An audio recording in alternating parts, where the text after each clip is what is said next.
The loosehead prop's hand binds to the left side of the scrum and takes the brunt of opposition pressure in early rucks. Historically, props were massive, immovable pillars whose main job was to anchor the scrum. As scrummaging laws evolved, technique and mobility became equally vital. By the late 20th century, loosehead props began showcasing surprising agility for ball carrying and ruck support. In the professional era, 1995 to 2010, players like Randt and Jason Leonard epitomized transformations, dominant yet dynamic. By 2010 to 2025, the role demanded even more. Modern looseheads contribute to open play, executing short runs, tackling across the park and clearing rucks. They now need the endurance to perform in wide defensive channels, not just in tight phases. Located between the two props in the scrum, the hooker is responsible for hooking the ball back and delivering accurate throws in line-outs. Traditionally, hookers were stocky, technical forwards who dominated set pieces. Their tools were precise footwork and throwing accuracy with minimal role outside scrums and line-outs. In the early professional era, hookers like Keith Wood and Dane Coles began transforming the position. These players combined line-out proficiency with ball-carrying ability and breakdown expertise. By the 2010s, the modern hooker operated as a mobile seventh forward, scurrying from scrum to ruck, supporting mauls and offering clean line-out calls. At the highest level today, hookers routinely play 70+ minutes, tallying high tackle counts and even occasional offloads. Binding on the right side of the scrum, tight head props face the scrum's fiercest pressure. Their historical role was to be the immovable rock, countering loosehead attacks and providing scrum stability. For decades, technical mastery in binding, foot positioning and upper body rigidity were prized above all. As the game professionalised, tight heads like Andrew Sheridan and Gethin Jenkins combined mass and mobility with scrummaging finesse. Today's tight head is not just a scrummaging specialist, they're expected to contribute at the line-out, carry in open play, defend edges and quickly clear rucks. The role today requires conditioning that rivals loose forwards while still maintaining raw scrummaging power. Locks provide the engine room power in the scrum and the vertical threat in lineouts. Historically, second rows were tall, powerful jumpers whose sole responsibility was to win aerial possession and drive the scrum. Their skill set was narrower, jumping, lifting and pushing, with little expected beyond those roles. The late 20th century expanded lock duties. Players like Martin Johnson and Victor Matfield blended height with mobility and leadership. They began unpacking from scrums to make tackles, carry at the break and dominate mauls. By the modern era, locks are hybrid athletes. Their roles blend scrummaging and line-out efficiency with open play work rate. They make high tackle counts, secure breakdowns, and even execute swift turnovers.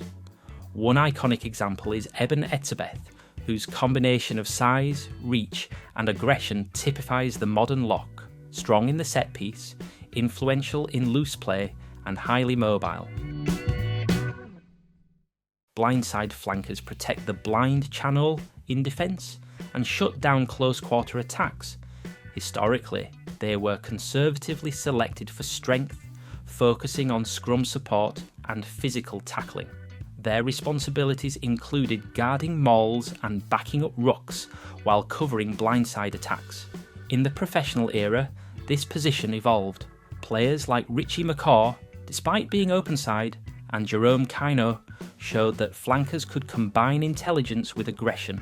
By 2010 to 2025, blindside flankers like Sia Kolisi and James Ryan became key ball carriers and defensive linchpins. They are expected to make confrontational hits, carry into contact and disrupt opposition clearance. Openside flankers were the archetypal fetchers of the loose forward trio. Traditionally focused on the breakdown, they competed fiercely for turnovers. Their skill set included low body positioning, perfect jackal technique, and ruthless tackling. Early legends of the role include Robbie Robertson in the 1980s. Professionalism demanded more. Richie McCaw dominated the position, winning turnovers while providing leadership and mobility. In the modern game, open-side flankers combine turnover threat with line speed, support lines, and relentless carrying. Players like Michael Hooper and Tom Curry operate like hybrid flankbackers, agile, creative, and decisive in multiple phases. The eighth man controls the base of the scrum and acts as a link between forwards and backs. Historically seen as a mix of brute force and control, number 8 provided steady ball from scrums and carried through midfield. Famous earlier players included Zinzan Brook and Dean Richards. By the 1990s and 2000s, players like Lawrence Dallaglio and Pierre Spies brought athleticism, offloading and tackling to the role. Today's number 8 is a focal point, offloading, orchestrating forward momentum and providing support at breakdowns. They often influence flow play. Examples include Kieran Reid and Ardis Savia, both of whom combine ball carrying, tactical vision and defensive grit. Across all 8 forward positions, a clear trajectory emerges. In the amateur era, forwards were specialists within tight frameworks, strong set mirror roles, slow-paced breaks and rigid responsibilities. The early professional era, 1995 to 2010, demanded more. Forwards had to adapt to increased training, tactics and pace. In the modern game, 2010 to 2025, mobility, technique, fitness and skill are non-negotiable.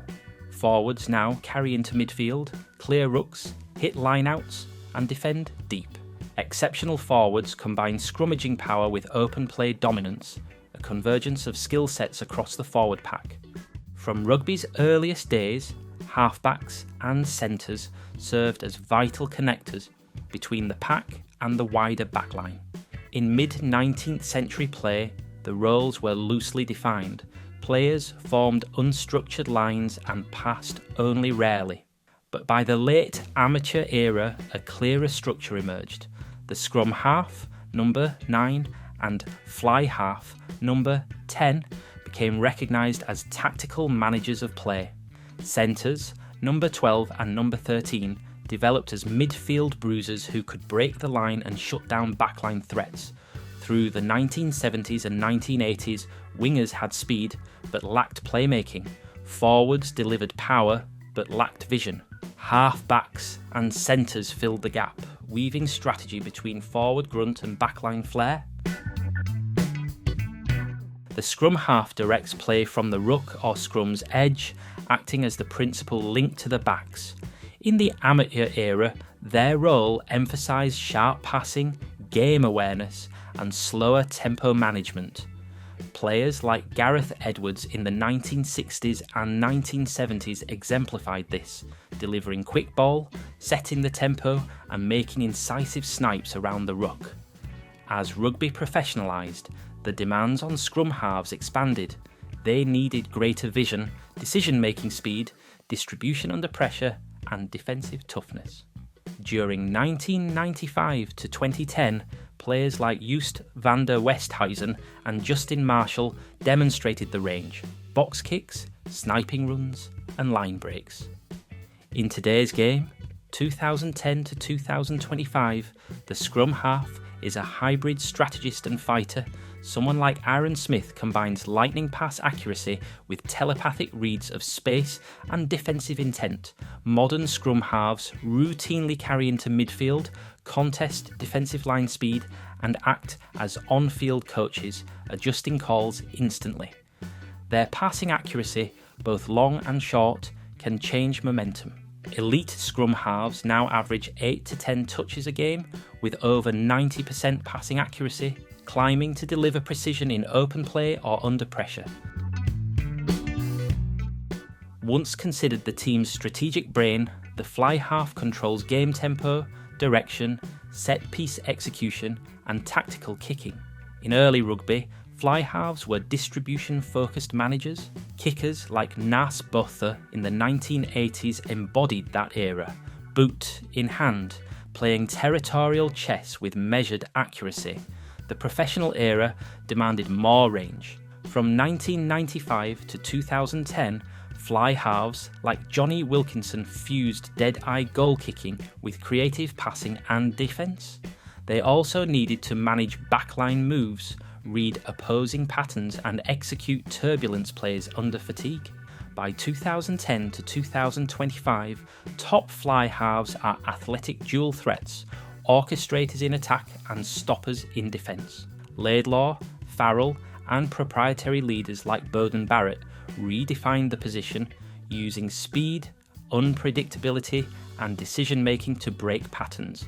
Modern fly halves commonly average 10 to 15 carries per match, while also achieving 80 to 85% kicking accuracy from tactical and pressure situations. The inside centre operates as a second playmaker or distributor behind the fly half. In pre-professional rugby, the inside centre was primarily a crash ball carrier, a battering ram running flat at the defensive line. Their defensive responsibilities included organising midfield alignment and tackling midfield rushes. In the early 2000s, a new archetype emerged.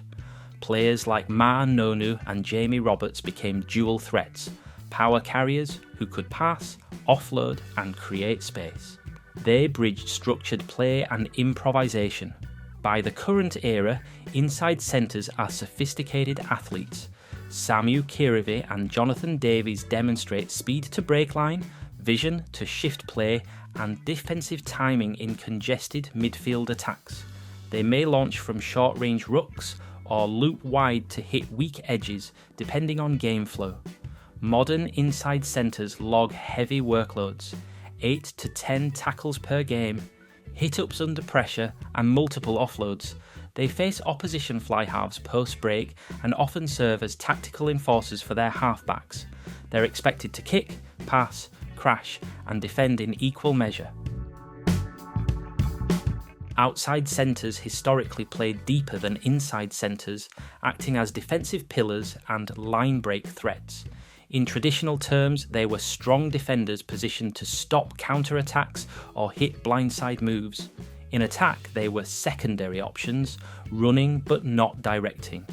Post-professionalism saw the emergence of the complete centre, fast, skilled and intelligent.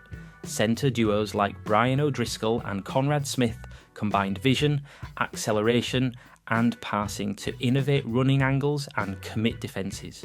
In 2010 to 2025, outside centres like Gary Ringrose and Damien De Allende are lethal attack launchers, fast, accurate and confident in decision making.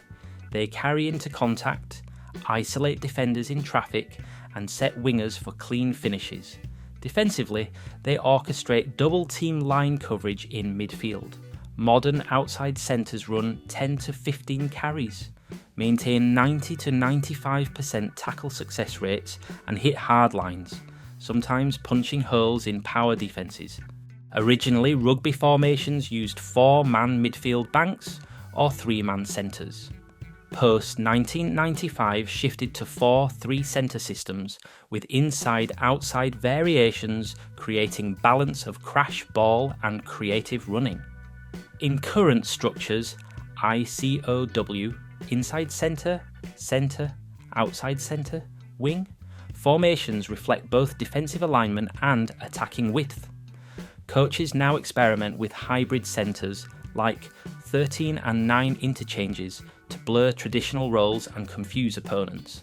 Centres also transition from traditional power roles toward dynamic playmakers.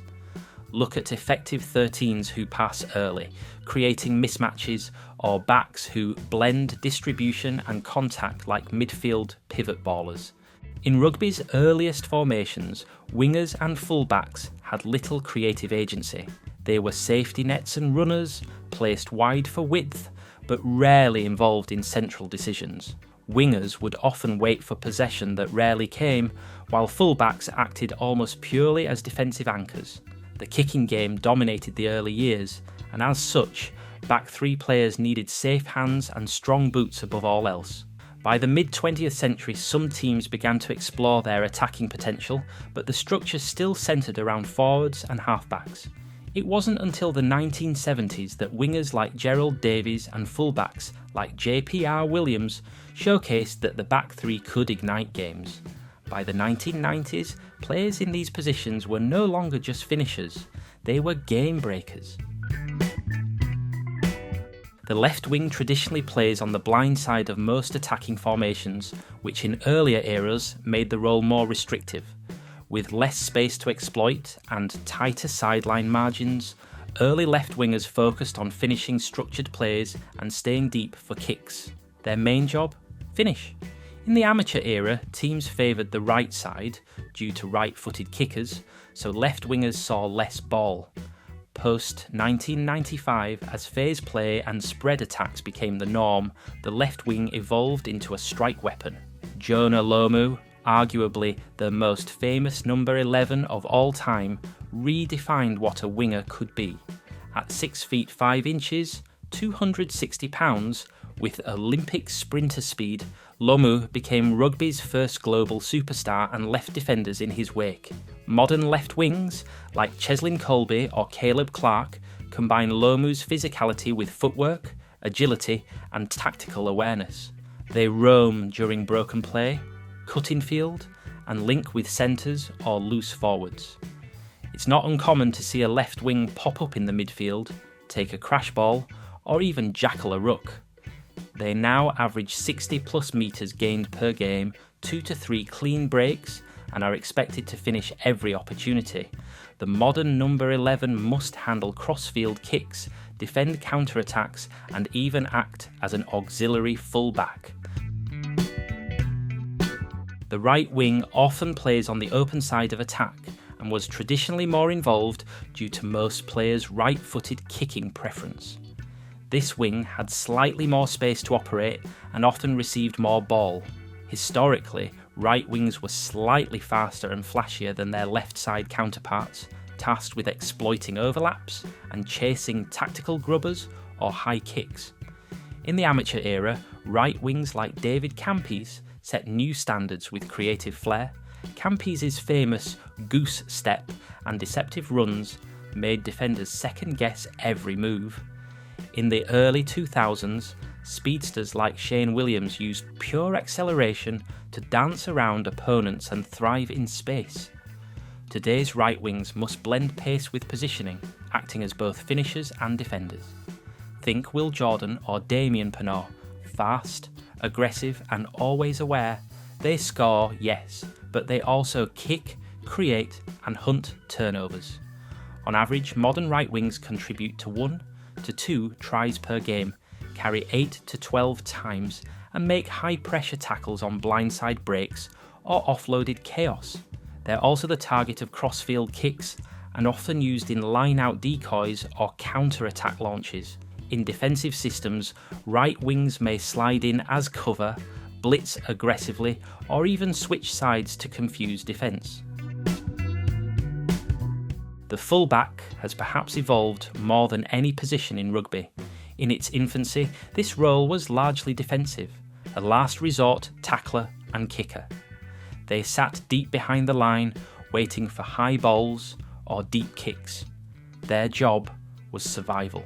Legendary fullbacks like Serge Blanco in the 1980s began shifting that perception, using counter-attacks and broken play to create chaos. In the professional era, fullbacks became organisers. They saw everything behind the line and called cover patterns, marking assignments and kick responses. By the 2000s, players like Mills Muliaina and Percy Montgomery combined kicking power with backline integration, stepping into the line to create overlaps and disguised passes. From 2010 onwards, the role exploded. Modern fullbacks are part playmaker, part winger, part sweeper. Stuart Hogg, Willie LaRue and Thomas Ramos are examples of versatile number 8s. 15S who contribute in nearly every phase, carrying out of danger, launching counterattacks, supporting breaks, and dictating aerial battles. Today, fullbacks are expected to field 5 to 10 high balls per match, kick with both accuracy and depth, and organise defensive coverage. Offensively, they step into the first receiver role during wide attacks or support from behind with offload chains. Their GPS metrics show they often run the most distance of any player in the backline, covering edge to edge and filling gaps. What's truly changed over the years is how interconnected these three roles have become. In the amateur days, wings and fullbacks operated in silos: catch the ball, run it back, and kick when needed. But the modern game is a coordinated dance. The back three now operate as a unit, rotating based on kicks, tracking runners, and initiating structured attacks. Take New Zealand or France, for example. Their back threes are constantly rotating. Fullbacks step into first receiver, wings loop around the centres, and all three work in tandem to stretch defences. The days of one-dimensional wings or kick-only fullbacks are gone. Fitness is a huge factor too. The back three now often top the charts in GPS data, covering more distance than anyone else on the pitch. Their sprints, recovery runs, and repeated high-intensity efforts define much of the game's tempo. Additionally, the kicking game has made the role even more tactical. With modern defensive lines pushing high and fast, teams kick more to regain territory or apply pressure. That means the back three are under the spotlight constantly. They need to be calm under the high ball, accurate with clearance kicks, and ready to counter with razor-sharp timing. From lonely runners on the sideline to orchestrators of counter-attacks and high ball experts, the evolution of the back three has been one of the most dramatic in rugby's history.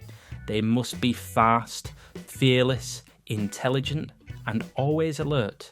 In many ways, the modern game flows through them, and it's often their magic that decides the match. What are your thoughts on this? Let us know in the comments. Don't forget to like and subscribe to the channel.